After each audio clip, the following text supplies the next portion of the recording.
அன்னைக்கு காலகட்டத்திலேயே வந்து அண்ணாதுரையும் தோற்றுருக்காரு, காமராஜரும் தோற்றுக்கிறாரு. காமராஜர் மாதிரி ஆண்டவங்களும் கிடையாது, அண்ணாதுரை மாதிரி இந்த இடத்த வந்து சீர் பண்ணவங்களும் கிடையாது. ஆனால் காமராஜர் அந்த காலத்திலேயே படிப்பறிவு இல்லாத இருந்தாலும் கூட வந்து இந்த ஸ்டேட்டில் என்னென்ன இந்த தமிழ்நாடு ஸ்டேட்டில் எந்தெந்த மாவட்டத்தில் என்னென்ன கால்வா என்னென்ன கண்மாய் ஓடுது எல்லாத்தையும் எடுத்துன்னு வாய விடுனா. விருதுநகர்லேருந்து அந்த காலத்துலேயே வந்து அவங்க மாவட்டத்தில் நம்ம தலைவர் தான் வராரு, தண்ணியே இல்லை அப்படின்னு சொல்லி வரும்போது அவங்கெல்லாம் வந்து இவருக்கு வந்து பார்க்குறாங்க காமராஜரை வந்து.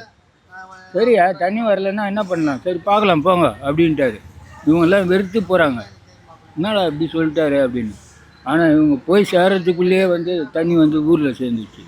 அவர் சொல்லிட்டாரு, ஏய் ஊரில் காவா வெட்ட முடியாது, இது வெட்ட முடியாது, 100 கண்மாய் இருக்குதா, ஒரு கண்மாய்க்கு வந்து காவா வெட்டி தண்ணி எடுத்து வந்து ஏரியில் விடுங்கடா. ஆனால் அதை விட்டுட்டு இது வெட்ட முடியாது அதை வெட்ட முடியாதுன்னு உடனே ஆர்டர் போட்டார். அந்த அளவுக்கு ஒரு பகுத்தறிவு இருந்தது. அதாவது பொது அறிவு தான் மனுஷனுக்கு முக்கியம். அதாவது இது படிப்பறிவுன்றது அது அப்பாற்பட்டது, புரியுதா? இதெல்லாம் வந்து நம்ம தெரிஞ்சுக்கணும், அவங்களும் புரிஞ்சுக்கணும்.